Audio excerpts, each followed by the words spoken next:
빌립보서 2장 5절부터 11절까지의 말씀을 살펴보겠습니다. 우리는 지난 시간에 이 건강한 공동체에 대해서 살펴보았습니다. 건강한 공동체는 기본적으로 겉면, 위로, 성령의 교제, 긍휼, 자비가 있어야 하고 그 위에 한 마음이 되어야 합니다. 그리고 겸손한 마음으로 남을 나보다 낮게 여기고 자신의 일을 돌아볼 뿐더러 남의 일도 돌아보아야 합니다. 그런데 여기서 제일 중요한 것이 한 마음이 되는 것인데, 그 한 마음은 바로 예수 그리스도의 마음을 의미합니다. 그래서 오늘 5절에 이렇게 권면하죠. 너희 안에 이 마음을 품으라. 곧 그리스도 예수의 마음이니. 사도 바울은 빌립보 성도들이 무엇보다 예수님의 마음을 가져야 한다고 이야기하고 있습니다. 그리스도의 마음이라는 것으로 교회 성도들이 공통 분모를 이뤄야 한다는 것입니다. 이 교회에 오면 제일 많이 듣는 이야기가 예수님 이야기 아닐까 싶습니다. 특별히 예수님의 생애, 십자가와 부활 사건은 귀가 따가울 정도로 듣습니다. 그런데 그렇게 예수님에 대한 이야기를 많이 한다고 해서 그것이 곧 예수님 중심적인 신앙은 아닙니다. 아이러니하게 저는 그냥 성도로 있다가 이 목회자가 되고 나서 교회 현장에서 이 목회를 하면서 제일 먼저 깨달은 것 중 하나가 이 교회가 그리스도 중심적이지 않다는 것이었습니다. 일반 성도로 있을 때도 그런 느낌을 어느 정도 가지고 있었지만 그 심각성을 뼈저리게 느끼지 못했는데, 막상 사역자가 되고 나서 보니 그 심각성을 온몸으로 느꼈습니다. 교회에서 중요한 것은 그리스도가 아니라 담임 목사이고, 교회에서 중요한 것이 그리스도가 아니라 교회 분위기고, 교회에서 중요한 것이 그리스도가 아니라 이 성장이고, 교회에서 중요한 것이 그리스도가 아니라 재정이었습니다. 이 담임 목사가 부임하여 교회 분위기가 좋아지고 사람 숫자만 많아지면 그것으로 만족하는 교회가 참 많다는 생각이 들었습니다. 자신들 안에 예수가 있느냐, 자신들이 그리스도의 마음으로 충만하냐 하는 그런 것은 중요한 문제가 아닌 것처럼 보였습니다. 교회에서 중요한 것들 대부분은 눈에 보이는 가시적인 것들이었습니다.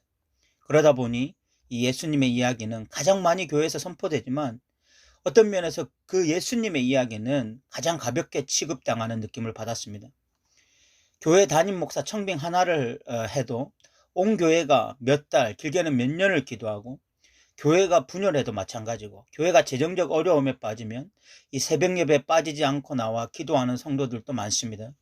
그런데 정작 예수가 그 교회의 중심이 되지 않는데 그것으로 목 놓아 울며 기도하는 성도들을 찾아보기가 힘듭니다. 그런 기도 제목을 가지고 온 교회가 철야하며 금식하며 기도하지 않는 것입니다. 그런데 오늘 성경은 우리에게 말씀하죠. 너희 안에 이 마음을 품으라. 곧 그리스도 예수의 마음이니. 이 말씀은 눈에 보이는 가시적인 것이 아닙니다. 이 예수님의 마음을 품었다고 할지라도 마음으로 열매 맺는 데는 상당히 오랜 시간이 걸립니다. 그렇기에 어떤 면에서 이 매력적이지가 않아요. 당장 눈에 보이는 가시적인 것들을 원하는 자들에게는 특히 매력이 없습니다. 그런데 예수 그리스도의 마음 없이 교회는 절대로 건강해지지 않습니다. 예수 그리스도의 심장을 가지지 않은 성도들이 모인 교회는 이 세속적인 교회가 될 수밖에 없습니다. 그 교회가 아무리 성장하고 그 교회의 건물이 아무리 하려 해도 이 종교적으로 대단한 성과를 낸 것일 뿐 신앙적으로는 아무것도 아닌 것입니다. 그러므로 우리가 종교인이 아니라 진정한 이 신앙인으로 살아가려고 한다면, 그리고 정말 성경적인 공동체를 꿈꾼다면 우리는 오늘 말씀에 귀를 기울여야 합니다. 예수님의 마음은 이 6절부터 8절까지 잘 나타나 있습니다. 6절에 이렇게 기록되어 있죠. 그는 근본 하나님의 본체시나. 이 하나님의 본체라는 것은 하나님과 동일한 분이라는 것입니다. 하나님과 동일한 분이기 때문에 그 하나님과 이 동등됨을 취할 권리가 있는 거죠. 같은 분이니까 동등됨을 취할 수가 있죠. 다른 존재가 하나님과 동등되려 한다면 문제지만, 같은 존재가 동등됨을 취하려 하는데 전혀 문제가 될 것이 없죠. 그런데 예수님은 오늘 6절에 보면 그는 근본 하나님의 본체시나 하나님과 동등됨을 취할 것으로 여기지 아니하셨다라고 말씀합니다. 예수님은 당연히 누려야 할 권리, 자리를 포기하셨습니다. 그리고 7절에 보니 오히려 자기를 비웠다고 이야기합니다. 자기를 왜 비워야 합니까? 예수님이 비우지 않으면 하나님의 영광으로 가득하기 때문입니다. 예수님이 하나님이시니까 그냥 계시면 그냥 하나님의 영광으로 가득한 거예요. 그래서 그 하나님의 영광을 스스로 포기하신 것입니다. 자기를 비워서 하나님의 영광을 걷어내신 것이죠. 그리고 스스로 종의 형체를 가지고 사람이 되셨다라고 말씀합니다. 예수님이 성육신하셔서 사람이 되셨다. 이것이 얼마나 대단한 일인지 사실 우리가 이해하는 것이 굉장히 어려워요. 머리로 이해한다 할지라도 이것이 정말 우리의 온몸으로 이해하는 데는 굉장히 어려움이 있습니다. 우리 입장에서야 이 사람이 참 존중받을 만한 사람이고 가치가 있는 그런 존재지만, 그러나 하나님 입장에서 사람은 너무나 연약하고 하찮은 존재들입니다. 하나님이 사람을 그렇게 보신다는 것이 아니라 사람 자체가 피조물이기 때문에 그런 존재라는 거예요. 창조주이시며 만왕의 왕이신 하나님의 아들 예수가 인간이 되셨다라고 하는 것은 어떻게 이 비교할 수 있는 예가 없어요. 수백 조를 가진 재벌 2세가 그 재산을 포기하고 스스로 빈민촌에 들어가 가난한 자들을 위해서 산다 할지라도 하나님의 아들이시며 동시에 하나님이신 예수님이 이 땅에 사람의 몸을 입고 온 것과는 본질적으로 다른 이야기예요. 왜냐하면 수백 조를 가진 인간이라 할지라도 그 사람 역시 인간이고 그가 찾아간 곳은 여전히 인간이 사는 곳이기 때문에 그런 것이죠. 그런데 이 수백 조를 가진 인간이 인간을 위해서가 아니라 아무도 관심을 가지지 않는 이 박테리아를 위해 살리기 위해서 박테리아가 되었다면 그나마 어느 정도 이해가 가는 이야기지만, 그러나 이런 것은 실현 가능성이 없잖아요. 인간이 박테리아가 될 일도 없고 또 박테리아를 위해서 스스로 박테리아가 될 인간도 없습니다. 이렇게 실현 가능성이 없기 때문에 우리가 머리로 예수님이 어떤 육신이 되셨다라는 것에 대해서 우리가 정말 이 감동하고 감사는 하지만 그것이 정말 예수님에게 어떤 의미인지 우리가 정말 이 깊이 있게 깨닫지 못해요.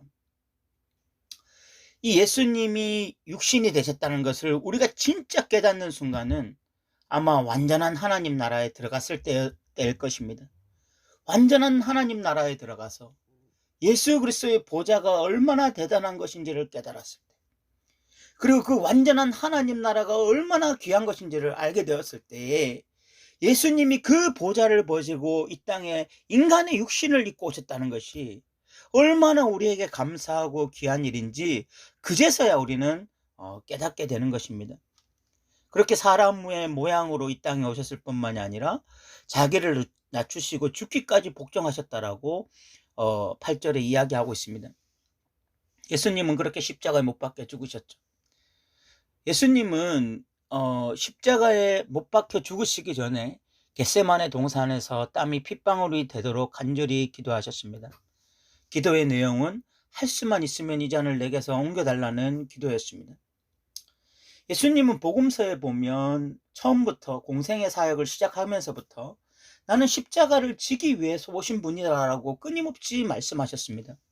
그런 분이 갑자기 십자가 지시기 그 전날 밤에 이 겟세마네 동산에서 할 수만 있으면 이 잔을 옮겨달라고 기도하는 내용을 이해하기가 어려워요. 예수님이 왜 그렇게 간절하게 기도하셨을까? 많은 신학자들은 그 이유가 어떤 육체적인 고통 때문이 아니라 그 십자가 상에서 하나님께서 예수 그리스도를 바라보실 때에 하나님의 아들로 바라보신 것이 아니라 온 인류의 죄를 가지고 짊어지고 있는 진짜 죄인으로 보시고, 그래서 그 죄인에게 진짜 형벌로 십자가를 내리신 걸로 봐요. 그렇기 때문에 예수님이 십자가상에서 엘리 엘리 라마 사막다니, 하나님 하나님 어찌하여 나를 버리셨습니까? 라고 고백했던 이 예수님의 고백은 어떤 종교적인 화려한 퍼포먼스가 아니라 진짜 하나님이 그 순간에 예수님을 버리신, 그래서 예수님은 죄인으로서 이 세상 죄를 짊어졌기 때문에 처음으로 죄로 인해서 하나님과 예수님 사이에 단절이 일어나는 이 일을 경험하신 것이 예수님에게는 가장 큰 고통이고 두려움이었을 거라고 그렇게 신학자들은 봅니다. 그럴 수밖에 없겠죠. 창세 전부터 삼위일체로 온전히 계셨던 분이고, 그리고 이 십자가 사건 이후에도 영원히 성부 하나님과 성자 예수님은 하나이십니다. 그런 분들이 인간을 살리시고자 그 짧은 순간, 그 십자가의 그 순간, 그 부활하기 그 사이에 예수님과 하나님 사이에 분리가 일어났다고 하는 것은 하나님에게도 엄청난 고통이요, 예수님에게도 엄청난 두려움이었을 것입니다. 그러나 예수님은 겟세마네 동산에서 이렇게 치열하게 자기와 싸우시고 또 하나님께 온전히 순종하기 위해서 치열한 영적 전쟁을 하심으로써 결국은 당당히 십자가를 짊어지셨고 부활하심으로 승리하셨습니다. 이것이 예수님의 마음이죠. 예수님께서는 하나님으로서 누릴 수 있는 권리, 그 권리를 과감히 포기하셨고 가장 높은 곳에서 가장 낮은 곳으로 내려오셨고 자신의 생명을 버림으로 다른 사람들에게 생명을 주었습니다. 이 고귀한 희생과 이 고귀한 포기와 내려놓음을 성도들이 본받으라고 하는 것입니다. 우리는 예수님의 마음을 평생 닮아가야 할 것입니다. 아무리 닮아가려 한다 할지라도 100분의 1도 제대로 담아내지 못할 것입니다. 그러나 우리는 이 나 중심으로 사는 사람들이 아니라 그리스도 중심으로 살아가는 자들입니다. 그렇게 우리는 죽을 때까지 이 예수 그리스도의 마음을 품기 위해서 힘쓰고 애쓰는 자들이 되어야 할 것입니다. 그리고 이렇게 그리스도의 마음을 품고자 하는 자들이 모인 공동체가 바로 교회 공동체입니다. 오늘날 교회 공동체 안에 직분이 특권이 되고 세상에서 잘 나가는 사람이 교회에서도 큰 소리치는 현상들이 나타나는 시대입니다. 그러나 그 공동체가 정말 이 그리스도 중심이 된다면, 예수 그리스도의 마음을 우리가 품게 된다면 직분은 특권이 아니라 섬김이 되고 세상에서 잘 나가는 사람일수록 교회에서 더 섬기는 자들로 설 것입니다. 그런데 이 10절 이후에 보면, 9절 이후에 보면 놀랍게 하나님께서는 이 십자가에 죽은 예수를 가장 높은 이름 위에 뛰어나게 하셨습니다. 9절에 보면 이름으로 하나님이 그를 지극히 높여 모든 이름 위에 뛰어난 이름을 주사라고 말씀하고 있죠. 그리고 하늘에 있는 자들과 땅에 있는 자들이 모두 예수의 이름 앞에 무릎을 꿇게 하시고 그리고 모든 입으로 예수 그리스도를 주라 시인하게 하셨다라고 10절에 이야기하고 있습니다. 예수가 주님이 되신 것입니다. 주인이 되신 것입니다. 그런데 이 일은 그 당시 가치관으로 도저히 이해할 수 없는 일입니다. 그 당시 로마 제국의 가치관은 이 황제라고 하는 대상은 힘이 있어야 됩니다. 그래서 끊임없이 다른 나라를 정복해 가야 됩니다. 그리고 그 정복한 나라에 황제의 권리를 조금 나누었죠. 그래서 로마 시민권도 주고 잘 먹고 잘 살 수 있도록 도와줍니다. 그렇게 황제로부터 은총을 입은 자들은 실질적으로 이 땅에서 이제 상류층이 되고 먹고 사는 문제가 해결됩니다. 그것을 황제의 복음이라고 했습니다. 그리고 그렇게 황제의 복음을 통해 얻어진 삶의 안정을 팍스 로마나라고 이야기했는데 그것이 바로 로마의 평화라고 했습니다. 그런데 이 하나님 나라는요, 이런 이 땅의 제국과는 전혀 다른 이야기를 하고 있습니다. 예수님은 이 땅의 왕궁이 아니라 마구간에서 태어났고 힘 있는 군주가 아니라 연약한 어린 양으로 사셨습니다. 그리고 끝내 십자가에 못 박혀 죽으셨습니다. 그런데 그런 힘없는 예수가 만왕의 왕이 되셨다는 것입니다. 주님이 되셨다는 것입니다. 힘이 아닌 희생으로, 능력이 아닌 섬김으로 만왕의 왕 주가 되신 것입니다. 그리고 성경은 도전합니다.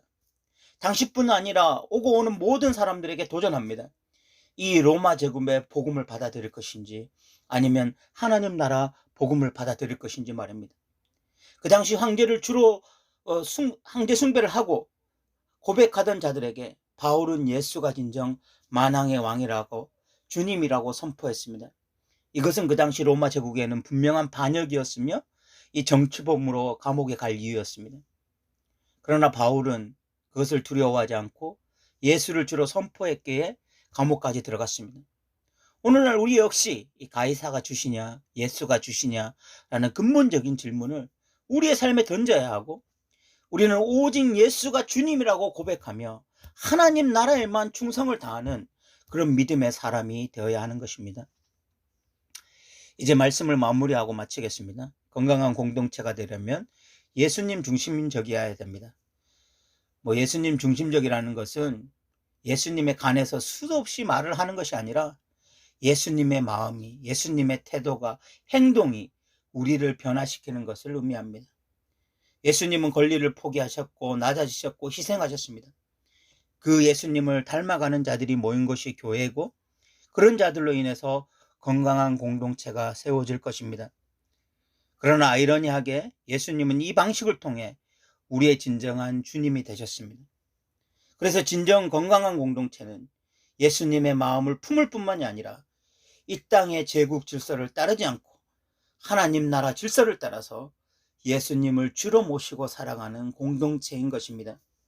이것이 건강한 공동체의 가장 큰 특징입니다.